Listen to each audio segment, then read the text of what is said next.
This is the Dark Falcon, a blacked out color swap of the 2019 Millennium Falcon with 6 legendary minifigures that could only exist due to one thing: unearthing a powerful artifact from a hidden Jedi temple. That's right, this set along with 2 others are going to be releasing based on the new 4-part animated series called Rebuild the Galaxy, which you'll be able to find later this year on Disney+.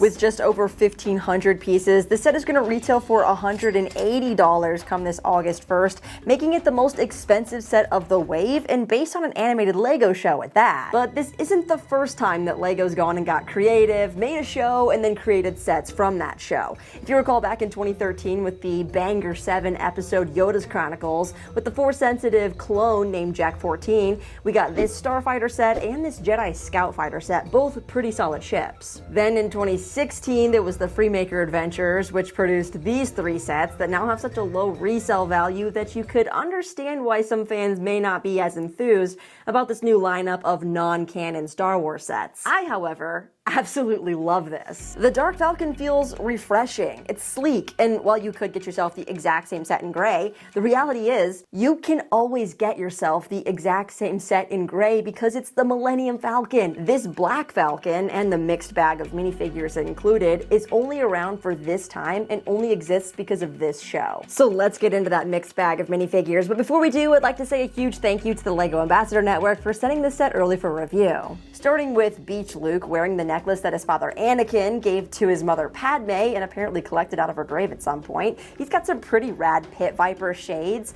and on the other side his scruffy Nerf herd and beard. This open blue shirt shows off his lack of exercise, and to complete the look he's wearing cargo pants with flip-flops. This just seems like a modern version of sequel's Luke. The back of his shirt, however, shows his Tatooine homestead next to a wave and some other little creatures. Unfortunately though, the blue milk carton included is not printed, and he doesn't have any blue milk mustache. But all around, still a pretty awesome figure. Now moving on to his father, if he hadn't gotten toasted by the Emperor and instead, I guess, jumped into a vat of bleach. This figure is just sick. Silver on the arm printing, white cape, and a new face print that's meant to match that of the original actor for Darth Vader's Force Ghost in Return of the Jedi, Sebastian Shaw. Something about the white color scheme on Vader is just very legendary, and it was seen in comics before, so this isn't a new idea. Next up is the Bounty Hunter C-3PO with this blacked out arm and terrifying red eyes. It reminds me a lot of the Dr. Aphra comics 000, but only partially evil, I suppose.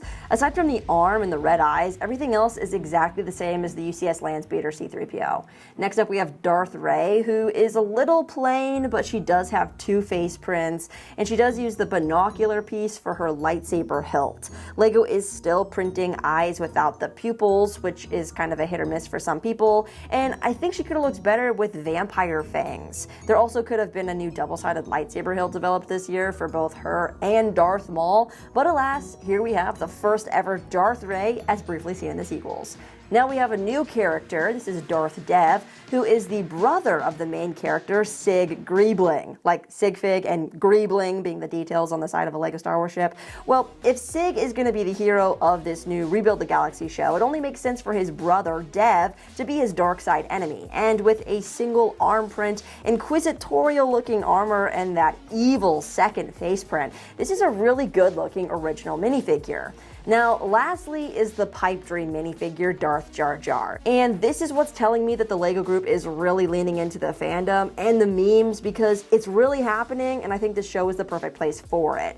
It would have been cool though if he did have Sith eyes and a cape. I did put a cape on him and it fits. He just isn't wearing one in the trailer, so I suppose he doesn't have one on. No arm printing on this minifigure, but still a really epic figure to have, and I'm glad to have it. Now, let's take a closer look at the set itself that somehow has 200 pieces more than the regular Falcon and does cost $10 more. I would say it has 1 figure less, but is Dio really a minifigure? And I think some of those pieces could be in the interior, which opens up with 6 different panels. Now, the layout on this ship is really similar to the 2019 version, where you've got a seating section, you've got some beds, and then the main differences are the Jar Jar's throne and this holding cell in the back, which I think is where some of those pieces went. If we do a full tour here, starting from Jar Jar's throne, there is a hidden play feature where you can pull out the throne and reveal behind it what looks to be a Sith holocron. I'm sure that will be a plot point in the show, and just in front of that is this really cool looking dashboard with tons of information. Yes, those are all stickered pieces, and in total there were quite a few stickers on the set, but a couple that I actually really liked. The builds for these beds have some exposed studs so that you can stick your minifigure to it. That way they aren't rolling around when the ship takes off. Now, instead of the classic Dejeric board, this time they're playing it virtually via this new gaming console, which to me looks a lot like a PlayStation 5. I really love this sticker right here for the console screen, and you'll see that the case to the game is on the floor because this, in Arabesh translated to English, is indeed Dejeric. The seats have these stickers on them too, which is exactly like the old version, but in a Sith color scheme. And even the hyperdrive is red instead of blue. Now, this holding cell has a front panel that can be removed pretty easily, so I suppose you can stick Luke in there if he's been drinking too much of that green milk, if you know what I'm saying. It is a little bit hard to put back on, but it does look the part. And if he's really being a nuisance, you can find this hidden panel right here, which releases this hatch, and then you can just throw him off the ship altogether.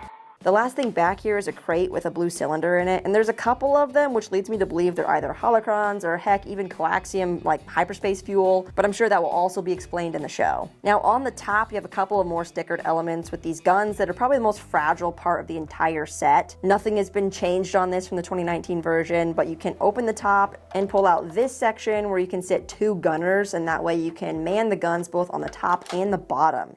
That's right, yes, the bottom also has one of these ball turret guns, and the landing gear as well. There's 4 landing gears, so nothing new here, and nothing special on the bottom since, you know, it's a huge ship, and that would be very expensive to put a bunch of inverse tiles on. The coolest build technique on this is by far this corner panel, which is connected by both a clip and then sort of nudged into place, so it's very sturdy and it really works.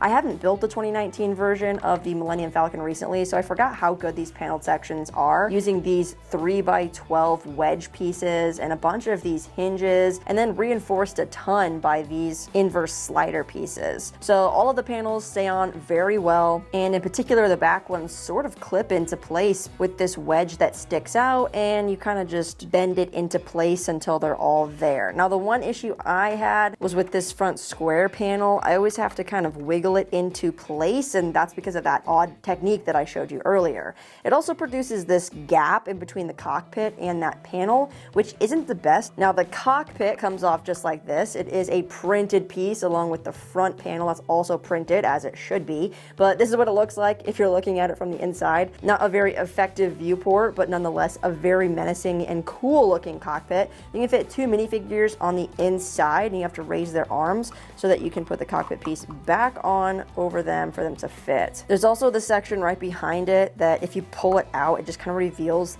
the inner workings of the ship, so just keep that closed. But then all around it, the greebling looks really good. Again, just basically recolored. But my favorite part are the thrusters in the back, completely changed out from blue to red, which obviously it makes sense, but it looks really good. And the last play feature is, of course, on the front. There's 2 spring-loaded missiles that can be fired by basically pushing your finger through this section right here, which is nice that it's hidden away. You don't accidentally misfire these. But again, it's nothing new from the 2019 version. The coolest thing on this, though, is probably the Death Star disc, which clearly shows like a green laser coming out of it, just like the Death Star on the box art. So I consider that sort of an Easter egg, but it's a fun inclusion to make that something a little bit more interesting. Unlike the Sarlacc pit, I had absolutely no issue with the flex tubing on the back of this ship, which was really nice. And for as many downsized ships as we've gotten lately, I'm kind of surprised that LEGO actually bulked this up with an additional 200 pieces rather than trying to downsize this one. But I think this design just works so well, and you know, as long as you have 2 hands on it, you can swoosh it. I had a lot of fun putting this together. It's 1,500 pieces, so it took me about 3 hours. And being just $10 more than the previous version, I was kind of shocked. I thought this was going to come out to 160, but